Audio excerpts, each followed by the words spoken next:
बोलिए कृष्ण कन्हैया लाल की जय, खाटू वाले श्याम की जय, सर्व मंगला मात की जय। इससे आपकी उपस्थिति का बोध होता है, आप यहाँ हैं, आपका जय भाव। और आप देखते हो कि अगर सज्जनों में जय भाव नहीं होता ना, तो दुष्ट फिर जो है वो फिर भयंकर अत्याचार पापाचार करते। इसे सबको लगा कि भाई 5 गांव से हम बात बना लेंगे अपनी, 5 गांव से ही संतुष्ट हो जाएंगे। सज्जनों की प्रवृत्ति यही होती है। जब इस देश के विभाजन की बात आई तो हिंदू समाज ने सहज स्वीकार कर लिया, क्योंकि अगर ऐसा है तो चलो शांति मिल जाएगी ना, शांति से रह लेंगे। अब एक बच्चे के लिए 2 स्त्रियां लड़ रही हैं, वो कह रही हैं ये मेरा है, ये मेरा है, ये मेरा है, ये मेरा है। निर्णय करना मुश्किल था कि ये किसका है। तो जज ने कहा कि इस बच्चे को दोनों को बांट के दे दो, आधा हिस्सा इसको बीच से काट दो, इसको एक को दे दो, एक को दे दो। जिसका नहीं था वो खुश हो गई, कहती हाँ ऐसा ही कर दो। लेकिन जिसका था वो व्याकुल हो गई, उसने कहा इसी को दे दो पर मेरे पुत्र को काटो नहीं। तो पता चल गया कि यही इसकी जननी है, यही इसकी माँ। आज तक हमारे दिल में दंश है कि हमारी भारत भूमि के टुकड़े हो गए। आज भी, अभी मैं जयपुर में कथा करने गई थी शक्ति वालों, फिर बाद में मुझे पता चला कि पाकिस्तान से आए हुए हमारे हिंदू बंधु मेघवाल समाज के, और मैं उनसे मिलने गई। उनके दुख दर्द हमने जब देखे, हमारा चित्त व्याकुल हो गया। इतने सहज सरल, हम भी उतने सनातनी नहीं हैं जितने वो सनातनी। वो नहीं समझते थे कि कौन मिलने आ रहा है। और जब उन्होंने मुझे देखा, अरे दीदी माँ, आप तो दीदी माँ हैं, हम आस्था पे आपकी कथा सुनते हैं। और वहाँ जो है बोतलें रखी थी पानी की, वो बोतलें उठा के मुझे कहें दीदी माँ इन्हें छू लो, ये हमारे लिए गंगा जल हो जाएगा, हम अपने घर पे जाके इसका छिड़काव करेंगे। मैं हैरान थी उनकी भक्ति श्रद्धा को देखकर। उन्होंने बताया दीदी माँ हम 25-25 लाख की अपनी संपत्तियां छोड़कर आ गए और यहाँ हम फुटपाथों पे पड़े हैं, फिर भी हमारे मन में संतोष है कि हमने अपनी बेटी बचा ली, हमने अपना धर्म बचा लिया, हमने अपने धर्म की रक्षा कर ली। सोचिए, दांतों में जैसे जीव रहती है ऐसे वो। और मैं कभी कभी विचार करती हूँ, बड़े अच्छे हमारे जयपुर में हमारे ओमेंद्र रत्नू जी हैं, उन्होंने महाराणा एक किताब लिखी है, आप भी उसको जरूर पढ़िएगा। राजस्थान के जाज्वल्यमान इतिहास से परिचित होना चाहिए आपको। हम सब सोचते हैं कि हमारे राजा महाराजा ऐश लूटते थे और पराजित होते रहते थे। हम कभी पराजित नहीं हुए। 1000 साल ये देश गुलाम नहीं था, वो हमारे संघर्ष का काल था। हमने कभी मुगलों के पैर नहीं टिकने दिए। कभी मराठा गूंजे, कभी सिख गूंजे, और कभी राजस्थान की राजपूत की तरफ से हुंकार भरी गई। दिल्ली पे कब्जा कर लेने का अर्थ भारत पे कब्जा करना नहीं होता। सारा भारत वो संघर्ष के काल में रहा। और तुम जानती हो देवियों, उस जौहर को जानती हो।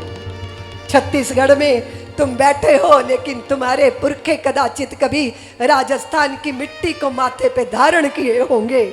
जब 7 सहस्त्र कितनी स्त्रियां थी जिन्होंने अग्नि स्नान कर लिया था, अपनी संतानों को अपनी छाती पे बांध के। सोचो, मरना ही था तो जहर खा के भी मरा जा सकता था ना, पर अग्नि स्नान।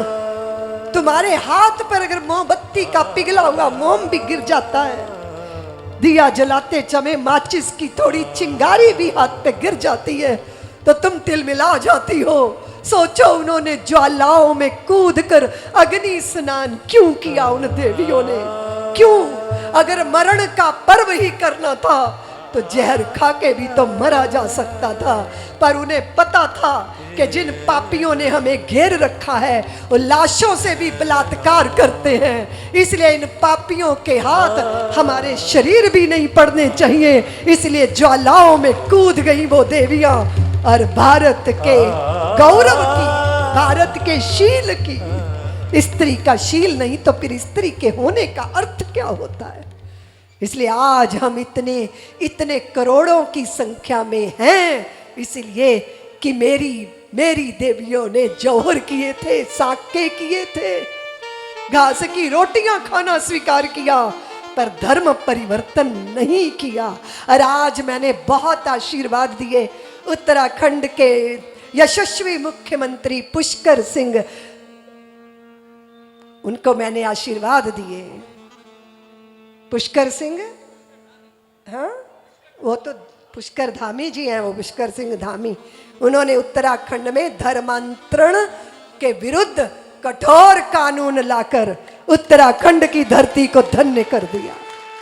और मैं छत्तीसगढ़ के मुख्यमंत्री से भी निवेदन करूंगी, कोई पार्टी हो, कोई संप्रदाय हो, पर रगों में हिंदू सनातनी खून दौड़ रहा है ना, बलपूर्वक किसी का धर्मांतरण कर देना, किसी को कपड़ा देके, डिस्प्रिन की गोली देके, पढ़ाई कराने का लालच देके, उसके पुरखों की परंपरा से उसे दूर ले जाना, उसके कुल देवों से उसे दूर ले जाना, और फिर वो शत्रु बन जाए अपने पुरखों का, ये पाप, ये पैशाचिक कर्म है। ये हिंदू कभी नहीं करता, सनातनी ने कभी किसी को बदलने का प्रयास नहीं किया।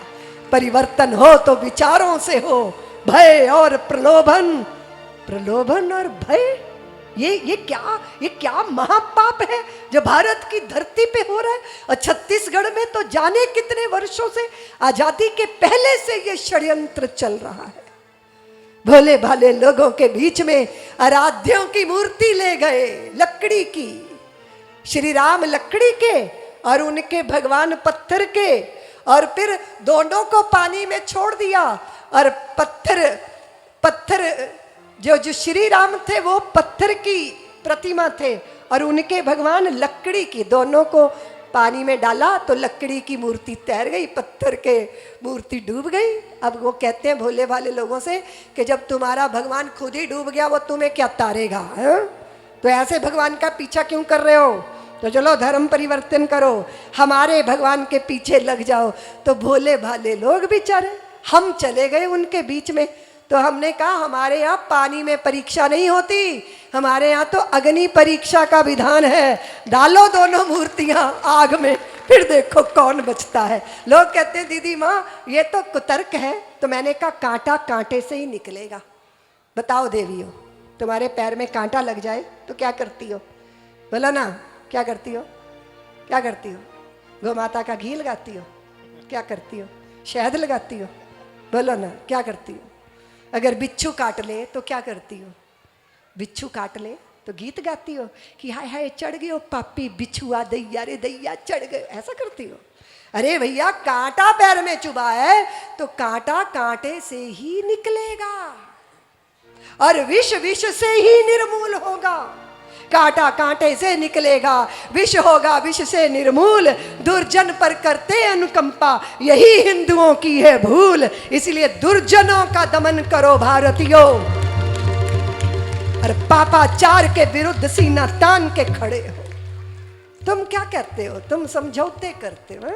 तुम्हारा तो हाल वो है जैसे एक पति अपनी पत्नी से बोला, सुनो मेरे लिए पानी गर्म कर दो, नहीं तो। उसने कहा नहीं तो क्या करोगे? बोले नहीं तो ठंडे ही पानी से नहा लूंगा। ये हाल है हिंदू समाज का। अरे भैया कुछ तेज के साथ, कुछ ओज के साथ देखो जरा, भगवान दूत बनकर गए थे। हम प्रयास करते हैं कि शांति बनी रहे, शांति बनी रहे, तो भगवान ने कहा कि मैत्री का रास्ता प्रशस्त है, मैत्री की राह बताने को, सबको सन्मार्ग पर लाने को भगवान हस्तिनापुर आए, पांडव का संदेशा लाए। दो न्याय गर तो आधा दो, गर इसमें भी कुछ बाधा हो तो दे दो केवल 5 ग्राम, रखो अपनी धरती तमाम। दुर्योधन वो भी दे ना सका, आशीष समाज का ले ना सका, उल्टे हरि को बांधने चला, जो था असाध्य साधने चला। जब नाश मनुज पर आता है तो पहले विवेक मर जाता है। हरि ने भीषण हुंकार किया, अपना स्वरूप विस्तार किया। डगमग डगमग दिग्गज बोले, भगवान कुपित होकर बोले, तू मुझे बांधने आया है, जंजीर कभी बड़ी क्या लाया है। जो मुझे बांधना चाहे मन तो बांध लो अनंत गगन। जो अपने मन को साध न सकता है वो मुझे न बांध। दृश्य देखा था ना, उस विराट रूप का दर्शन विदुर और भीष्म ही देख सके थे। जय हो जय हो जय हो जय हो ध्वनि गूंजने लगी थी उस सभा में।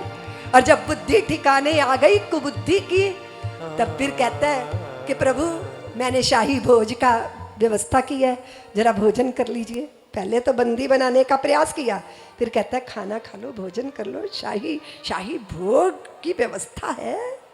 तो भगवान ने कहा सुयोधन भूख नहीं है, भूख हो तो खाया जाए, और वैसे भी तुम्हारे हृदय में हमारे प्रति प्रेम नहीं है। हाँ, प्रेमियों के घर भोजन किया जाता है सुयोधन।